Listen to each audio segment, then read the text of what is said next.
Pemirsa, industri otomotif nasional tetap optimis penjualan kendaraan di tanah air masih mampu meningkat di tengah dinamika global. Tren masyarakat yang beralih pada kendaraan dengan teknologi ramah lingkungan diakui akan meningkatkan penjualan kendaraan bermotor. Para pelaku industri otomotif nasional optimistis penjualan kendaraan di dalam negeri masih mampu bertahan di tengah dinamika dalam negeri maupun global. Keyakinan tersebut tercermin dari capai penjualan pada semester pertama yang mencatatkan peningkatan. Menurut Marketing Director PT Toyota Astra Motor Bansar Maduma, keberhasilan pemerintah menjaga stabilitas ekonomi nasional diharapkan mampu mendorong permintaan baru kendaraan dari kelas menengah dan kelas atas. Di samping itu, faktor penting lainnya yakni tren masyarakat yang tengah beralih pada kendaraan dengan teknologi ramah lingkungan diakui akan meningkatkan penjualan kendaraan bermotor khususnya di segmen kendaraan ramah lingkungan. Adanya pasti dengan stabilitas ekonomi yang ada, ya, ini akan mendorong terutama di middle class yang menjadi majority pembeli kendaraan kita. Darang hybrid berkembang adalah pasti kami apresiasi kepercayaan masyarakat Indonesia terhadap teknologi hybrid yang kalau sekarang kita bilangnya adalah sangat praktis.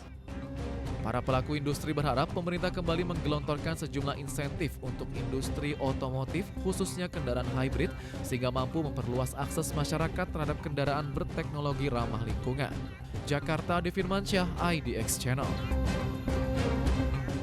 Anda masih bersama kami di Prime Market Highlights. Pemirsa, Presiden Prabowo Subianto meresmikan revitalisasi tahap pertama stasiun Semarang Tawang sebagai pemugaran resmi pertama sejak beroperasi pada 1914. Revitalisasi tersebut menjadi upaya pelestarian bangunan cagar budaya sekaligus meningkatkan layanan transportasi nasional. Dalam sambutannya itu, Prabowo menjelaskan bahwa revitalisasi stasiun bersejarah ini bukan hanya memperbaiki bangunan, tetapi juga menjaga identitas serta memori perjalanan bangsa. Menurut Prabowo, transportasi kereta api juga terus memainkan peran penting dalam kehidupan bangsa modern.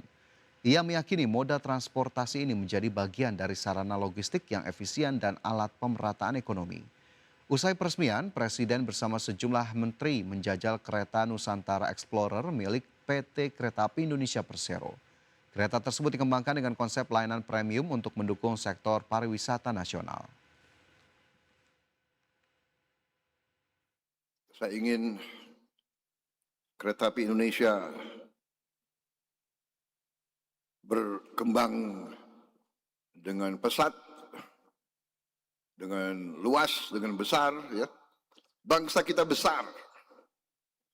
Jadi saya minta semua pejabat, petugas, pemimpin berpikir besar. Habis ini Trans Sumatera Railway dari Bandar Lampung, ya. Mana titik yang paling selatan? Titik yang paling selatan Bakauheni sampai ke titik paling utara. Dengan mengucap Bismillahirrahmanirrahim. Pada siang hari ini Kamis 30 Juli 2026, saya Prabowo Subianto, Presiden Republik Indonesia, dengan ini saya resmikan revitalisasi Stasiun Semarang Tawang. Sementara itu, Direktur Utama PT KAI, Bobi Rashidin, mengatakan revitalisasi dan beautifikasi Stasiun Semarang Tawang dilakukan dalam waktu 195 hari. Bobi menyebut revitalisasi merupakan upaya perseroan mengembalikan bangunan cagar budaya tersebut ke bentuk aslinya sekaligus mengatasi persoalan banjir rob yang selama bertahun-tahun mengganggu operasional stasiun.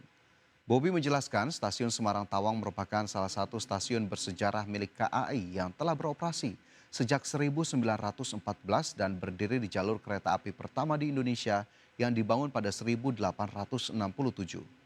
Bobi meyakini revitalisasi stasiun Semarang Tawang dapat memperkuat konektivitas dan mendorong pertumbuhan ekonomi. Bobi mengatakan jumlah penumpang yang melewati stasiun tersebut terus meningkat. Adapun per Juni sudah mencapai 2,4 juta penumpang dan diperkirakan pertumbuhannya sekitar 22% per tahun.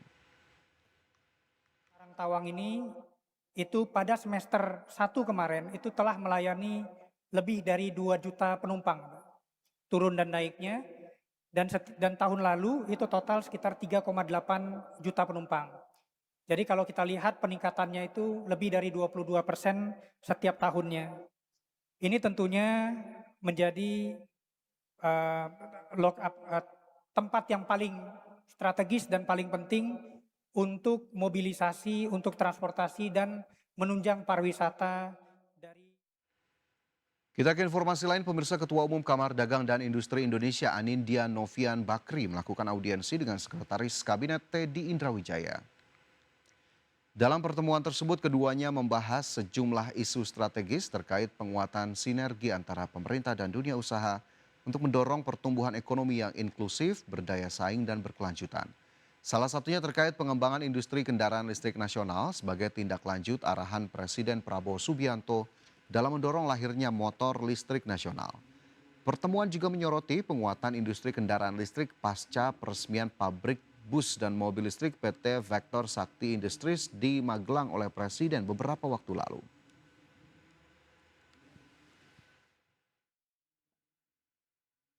Menteri Kesehatan Budi Gunadi Sadikin menargetkan pembenahan program makan bergizi gratis rampung pada 5 Agustus 2026.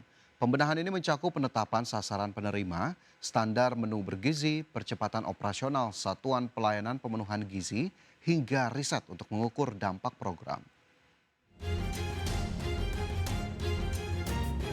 Menteri Kesehatan Budi Gunadi Sadikin menargetkan pembenahan program makan bergizi gratis rampung pada 5 Agustus 2026. Pembenahan ini mencakup penetapan sasaran penerima, standar menu bergizi, percepatan operasional satuan pelayanan pemenuhan gizi di daerah dengan angka stunting tinggi, hingga riset untuk mengukur dampak program. Oleh karena itu, Kementerian Kesehatan bersama Badan Gizi Nasional akan segera membahas pembenahan tersebut dengan sejumlah ahli gizi sebelum tenggat waktu yang difokuskan pada 2 hal utama, yakni penetapan sasaran penerima MBG dan penyusunan standar menu. Sebelum 5 Agustus, Kementerian Kesehatan dan BGN akan duduk bersama dengan ahli-ahli gizi terkemuka Indonesia. Sudah ada daftaran di Kementerian Kesehatan. Kita akan duduk menentukan 2 hal. Nomor 1, targetnya ini kita mau refine. Sekolah mana yang mau dikasih, usia mana, SD-nya di mana, lokasinya di mana, fokusnya ke daerah stunting, dan lain sebagainya. Ibu hamil yang bagaimana, balita gimana. Itu kita harapkan tanggal 5 Agustus sudah selesai, semua ahli gizi memberikan masukan ke Kementerian Kesehatan dan BGN. Selain menentukan kelompok sasaran, para ahli gizi akan memberikan masukan mengenai standar menu yang diberikan kepada penerima manfaat MBG. Menkes optimistis pembenahan MBG dapat berjalan cepat di bawah kepemimpinan Kepala Badan Gizi Nasional yang baru. Dari Jakarta, Tim Liputan IDX Channel. Menteri Koordinator Bidang Pangan Zulkifli Hasan menargetkan peraturan Presiden terkait tata kelola Kopdes Merah Putih akan rampung pada pekan ini. Zulhas menyampaikan penyelesaian belai tersebut diperlukan sebagai acuan atau pedoman seluruh pihak untuk menjalankan salah satu program prioritas pemerintah. Zulhas menegaskan perumusan implementasi program Kopdes Merah Putih diharapkan dapat mendorong desa menjadi pusat-pusat pertumbuhan ekonomi baru. Pemerintah menargetkan koperasi Desa Merah Putih sebanyak 40.000 unit akan beroperasional pada Oktober 2026 datang. Kita sudah mulai merumuskan bersama-sama, insya Allah di Oktober koperasi Desa Merah Putih, nelayan Merah Putih ini sudah terasa nanti dampaknya di tengah-tengah masyarakat. Gitu. Saya kira ada satu lagi yang akan kami selesaikan, yaitu Perpres. Mudah-mudahan minggu ini selesai tata kelolanya agar semua bisa punya. Selanjutnya, pemirsa, Kementerian Sosial akan melakukan uji coba penyaluran bantuan sosial lewat Koperasi Desa Merah Putih di 900 titik lokasi. Menteri Sosial Saifullah Yusuf menjelaskan bahwa selama ini penyaluran bansos dilakukan melalui Himbar atau PT Pos Indonesia. Kedepan Kemensos akan mendekatkan akses pencairan ini ke tingkat desa melalui KDMP. Gus Ipul menyatakan uji coba di KDMP tidak mengubah mekanisme regulasi yang ada.